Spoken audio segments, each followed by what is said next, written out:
Tag me when you put it on Facebook. Hi and welcome. Today we are talking with Robin. Robin is full of new ideas. He works with games, learning, and teamwork. He is the CEO at Your Future Games. He has also worked as a teacher, a gamer maker, and innovation leader. Robin now lives in New Zealand. Let's learn more about his life, work, and dreams. Thank you, Robin, for being here. Yes, I'm actually at the moment I'm in Cambodia, but I am from New Zealand. So I came to New Oh. Zealand come from New Zealand a couple of years ago and started an academy in Cambodia. And so with the academy here, what our aim is to do is to help develop the skills to help people have success in work and in learning and in life. So it's probably a little bit similar to what you're used to as well, right? Over in Pakistan, where you have some very good learning over there as well. So, Robin, my first question is on your screen. How do you do at your future games? What do I do? So my focus at Your Future Games is on uh, making games, obviously, but much more than that. So what we want to do is take learning and work and play and well-being and synergize them together to make better experiences, better learning experiences, better work experiences, better experiences for well-being and for enjoyment and play, and just combine them all together. So the idea is that the future games, our future games, are going to be incorporate learning and work and play all together so that we can have more success in our lives. So what I do is I am a producer. So I organize the development of games and apps, so it's similar to a project manager, or we could say a creative project manager. But what do I really do? I'm an innovator and inventor. So I spend my time creating new ideas and testing them. So that's a big reason why I have an academy in Cambodia, is so that I can test ideas and test games and experiences before developing them further so I can make them accessible to everyone. Okay, amazing. So, my next question is on your screen. My next question is what kind of games do you make? So I make a wide range of games in terms of genres. I have worked on things from horror and that side of things, right through to educational learning games. I like adventure, and I like creating story-based games. But basically any type of game. I'm not fixed on a genre specifically, but I'm focused on learning components and components to be able to earn money when you play, as well as having fun. And I like to work on innovation and creating new ways to have experiences. So I have worked in virtual worlds, I've worked in virtual reality, a little bit of augmented reality. I worked on many different types of games, all with the purpose of how can we make things better for people.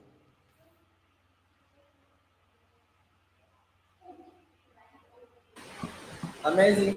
So, my next question is on your screen. How do games help people? Well, mostly games help people by giving them a distraction from life, right? They allow them to have some fun. But they can be more, right? So games, so we look at things like Carmen de San Diego back in the day. It was an opportunity for people to learn languages, problem solving, and you can learn a lot from games. So what games do in terms of learning is they remove us, they remove us from reality. They give us a bit of space and distance from reality, which can make it so we feel safer to take risks and to try things and to do things differently. And that when we do that, we don't have to worry. If we die in a game, we just come back. So it's not a big deal. So we can test things. So games provide a fun, safe environment to learn quickly. So games Largely, games are based on real life, but simplifying real life down so that it's easier for us. And what we can do is we can take that and the simplification, and then we can apply it back to life. So for example, the concept of getting the experience and leveling up, that's something in life we have in learning, and in work that we improve. And so we make that simple in games, and then we can also take that simplification in games and we can apply it back to learning and work, right? So this is where we can get synergy from games to improve what we do, to learn faster, and to be able to improve our productivity and performance, not just our enjoyment. Amazing, Robin. So my next question is, what is the goal of your company? Well, our goal of our company is to make people's experience of life better. And obviously in those areas, learning, work, play, and well-being. So we want to synergize them together. What we're working towards is a platform called Connector.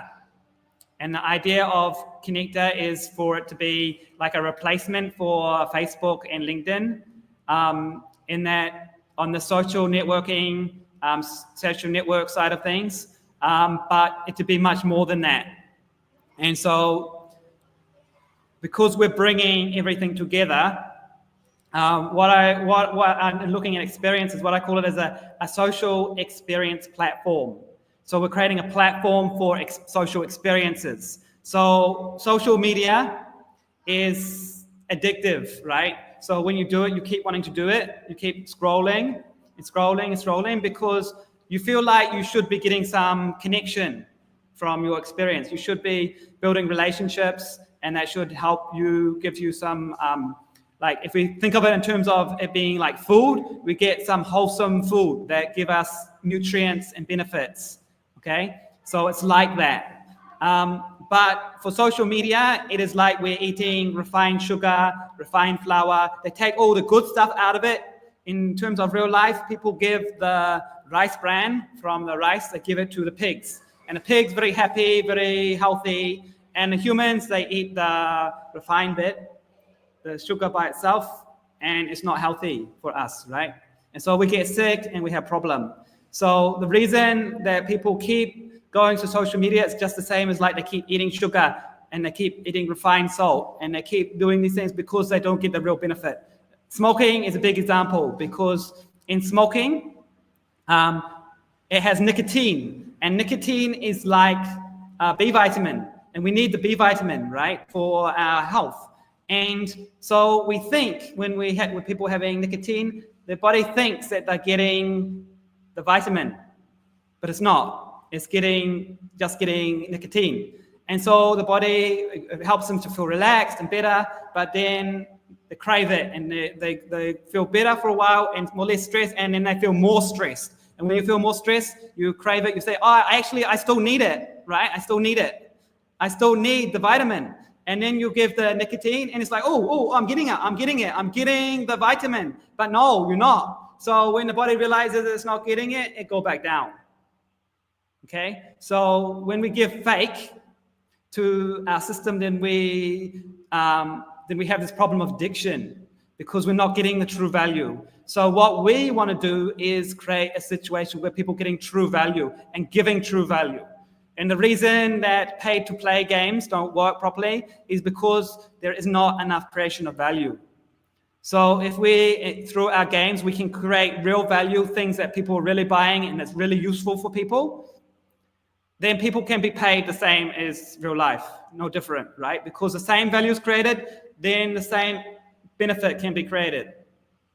But at the moment, people want to use game to exploit, to take advantage. So they want you to add game elements to the experience so that you spend more money. So this business, the goals for their business. The goal is not to improve your experience. The goal is for the business to make more money. And so instead of using games to increase the value provided, they increase the addiction, right? They use games to increase the addictive factor. And so this is a problem that we have. So yeah, that's what I'm here to do, is to improve people's experience of life, their learning, the work, and the play, and the well-being, pull it all together, create real value for people. Yeah. So hopefully that helps. Give a bit of an idea.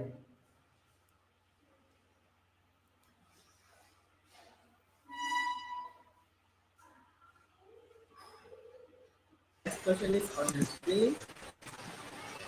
What is the best part of your job? What is the best part of my job? That's a good question. Yes. I really like seeing the benefit what I do has for other people. I like to see how it impacts people. When I see them excited and happy, and I see them learning quickly, and I see them passionate about what they're learning and wanting to share with other people, that's what excites me. When I see people thriving. So I want to see the impact of my work on people. And not just on them, but on the people that they share it with, the people that they have interactions. If I hear that somebody has met one of my students and it's made an impact on them and helped improve their life, then that's exciting for me. So I'm all about social impact. So if I can see social impact happening as a result of what I'm doing, or as an indirect result of what I'm doing, that really excites me. The other thing is I love collaborating and sharing. So sharing of ideas, it really gives me a lot of energy. So when I'm working with other people that are excited and enthusiastic about making a positive difference and about ideas for creating positive change, that's really exciting, and that really gives me a lot of energy.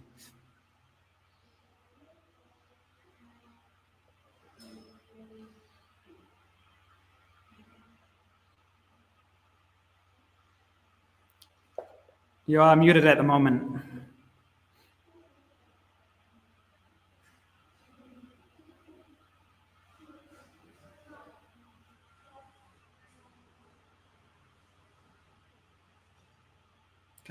Is Yep, that's one better. challenge at work?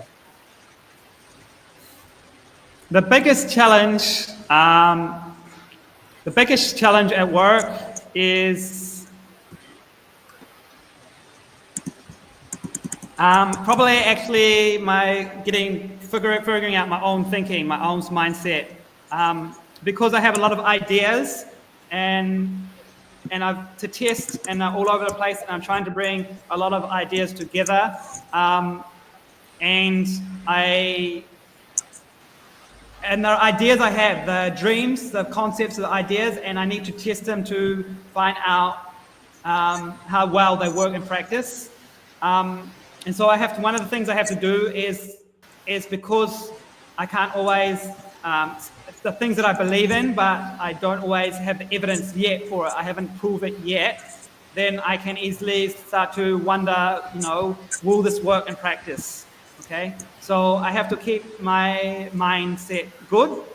But probably the biggest thing is finance, because for me, I am not good yet at sharing about what I do and about asking for work and letting people know how they can support what I'm doing and that sort of thing. I don't like to sell myself or sell what I'm doing. So that's something I have to work on, because I'm at the point now where there's a lot of things that I can do that will generate income, right? I'm at the point where I'm ready to scale, and if I invest a little bit of money in different places, then from each of those, we can get a good return from that, and then we can reinvest that. So at the moment, the biggest obstacle is having finance to invest in the projects that we're doing. But more generally, the biggest obstacle is my mindset. So for a lot of people, they have a lot. They do things that are proven. For me, I'm working at the edge of what's proven into new ideas and what's possible. So not only not only I have to look at my mindset, but then I'm working with other people in their mindset. So for me, I'm easily affected by other people and their mindset and thinking, because that show what their belief and what they think. So I, as a leader, as an innovator, I have to have courage to believe in what I'm doing, right? To stay believing even when other people doubt. So that's always a challenge for, I think, for innovators, right, and inventors, that when other people doubt, you have to keep believing in what you're doing. And you have to see the evidence from what you do know and what you can prove, that therefore the things that you are going to prove will also work out. Amazing, Robin. So my next question is, how do you get a new ideas? I have been working with new ideas for so long that it's like second nature to me to come up with new ideas. So some of it is I make space. I make space for new ideas, rather than filling all my time with doing stuff I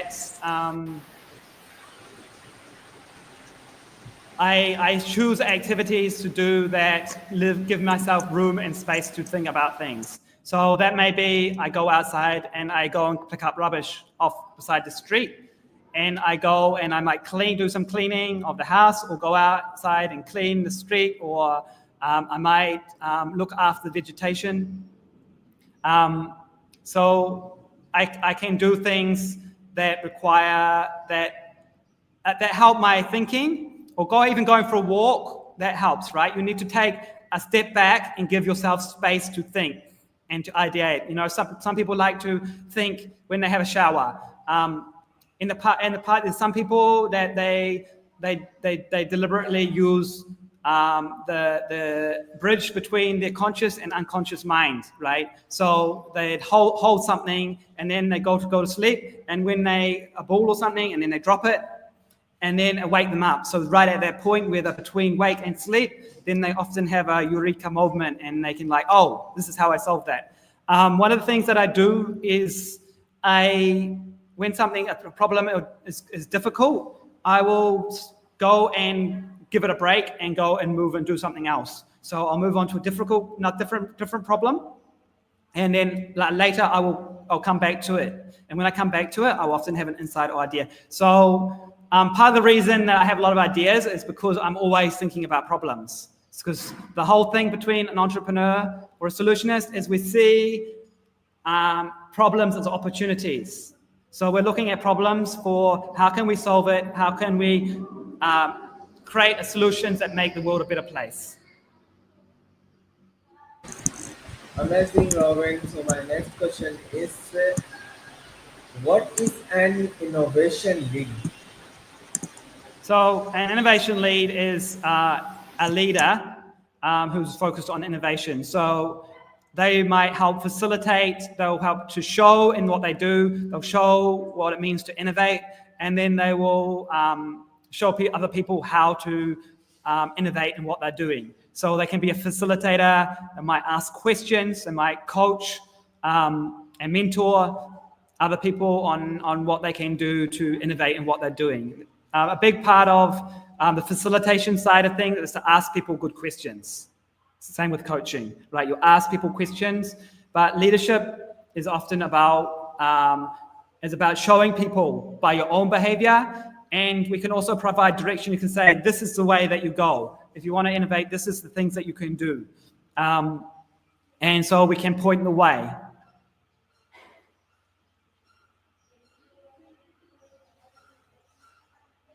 So, Robin, my next question is, how do you make learning fun? One simple way is to add games into learning, right? So you can do special exercises or simulations where you have a problem to solve. One of my favorite ones that I do as part of Innovator Academy is to have we have a scenario where you meet somebody and you want to invite them to go to the beach or to go to the zoo or whatever. So you need to talk to them about and introduce yourself and get to know them a little bit about what they're interested in, and be able to successfully invite them to go with you to do that activity, right? So anytime we add games and that we're experimenting. So with learning, you kind of have 3 stages of learning. First stage, you gain a basic knowledge, and then you start to learn to apply it. It's a kind of the second stage where you start to use it, and the third stage is where you can start. You know how to do it. To do it, you can use it, but then you want to expand on what you know by experimenting and testing your knowledge. Okay, and so by getting into play, we're testing and experimenting, and we're having fun. An aspect of that is related is curiosity. So to have fun, we want to ask questions, right? We want to ask questions. We want to expand our mind. And that can make things fun when we open up curiosity. We want to have a mindset, a growth mindset. We want to have rich thinking. And we want to have really positive thinking so that we're opening up our mind and we're exploring. And when we do this, when we make learning fun, we learn a lot faster, because people think that you learn fast when things are hard, when there's a challenge, and that's true. Challenges the harder things are, the more opportunities there is to learn. But it doesn't have to be. Although it might be challenging, our experience of it can be easy, because when we make it fun, the obstacles, the fears, the friction that gets in the way gets reduced. And so we can open our mind and make it easy to succeed when things are more challenging, right? So we can learn very fast when things are challenging.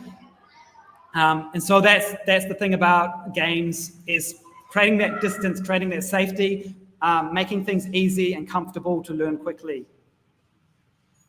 Yeah. I hope that answers your question.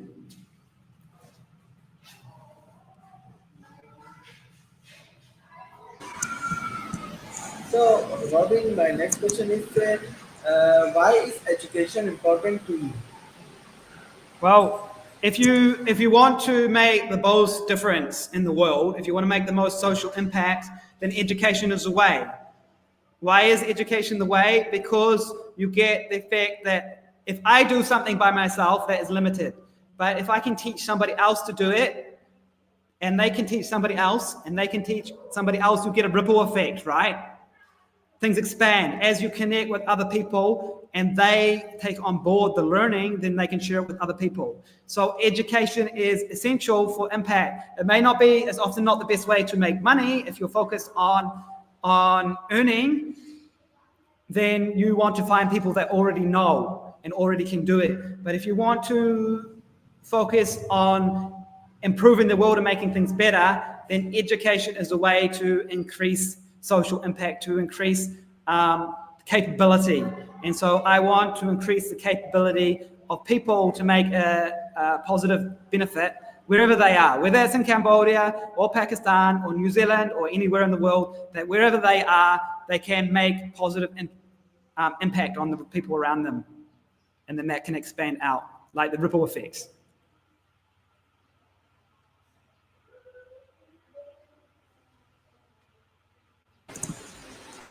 Amazing, Robin. So, my next question is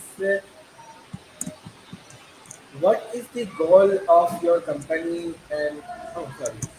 So, my next question is what is your favorite game? That is a very difficult question. I struggle to have a favorite game. I'm really inspired by some different games. Second Life is technically not considered a game, but it has games in it, so that has really inspired me. So it is kind of like Minecraft and Roblox and stuff, but it's older and it incorporates real life. It's imitating real life and making it with digital life like it's your real life. So that's very inspirational for me. Things like Where in the World is Carmen Sandiego? That was very inspirational for me, I think. For my own enjoyment at the moment, I have been playing. I sometimes have a little bit of a play of League of Mobile Legends, right?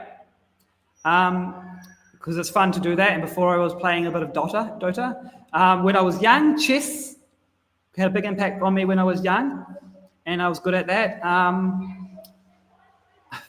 Yeah, it's really hard to say one game, but I can say that there's a lot of games that have inspired me over time, um, and and they inspire what I do with my own when I'm designing my own games. Like I'm designing Health State, which is designed to be the virtual world that goes along with Connector.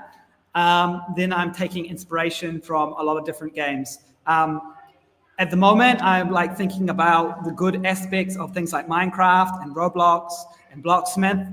And I'm thinking about when I work on my game, how I incorporate some mechanics from Minecraft and some other mechanics from Blocksmith together to make a superior experience, right? So I'm always thinking about how can I make things better for people. And so I guess what game is my favorite probably change depending on what problem I'm working on or what I'm looking at or thinking about at the time.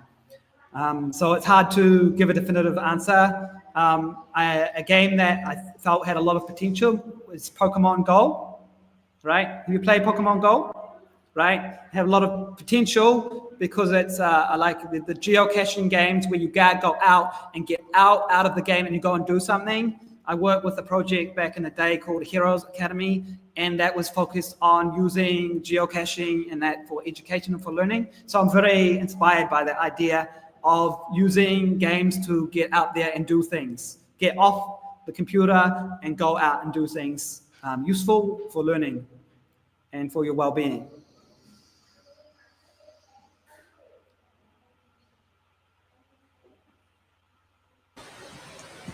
So, Robin, my next question is what advice do you give young people?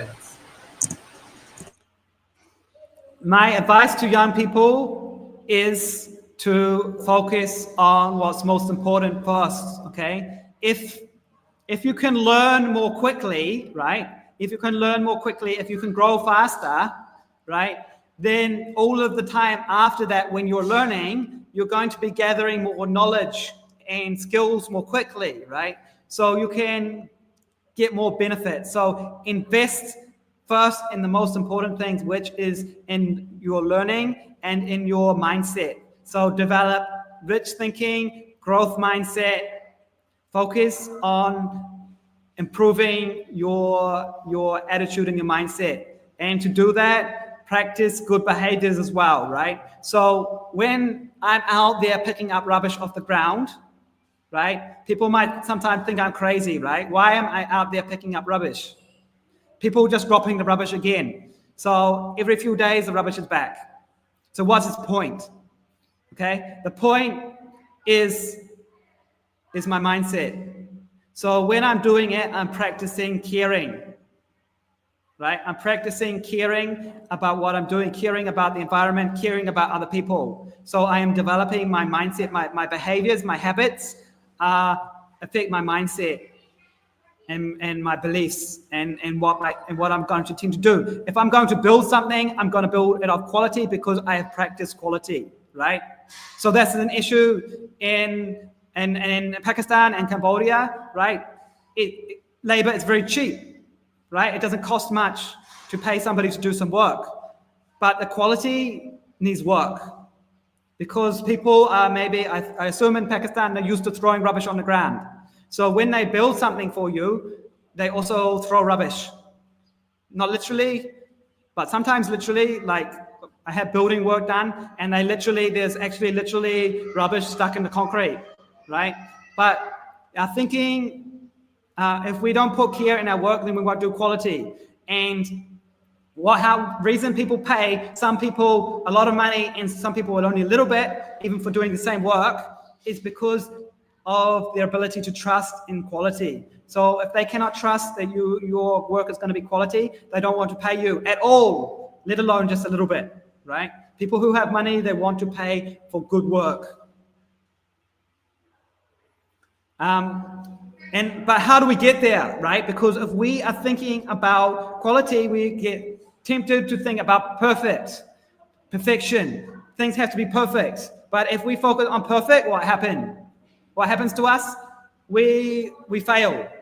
We find we cannot be perfect, so then we give up, right? So we end up with a waste of time because instead of working to improve step by step, we try to be perfect. So we work on, it's important to work on improving, take step by step, rather than trying to do things, do things. Do things you can succeed 100% of the time, right?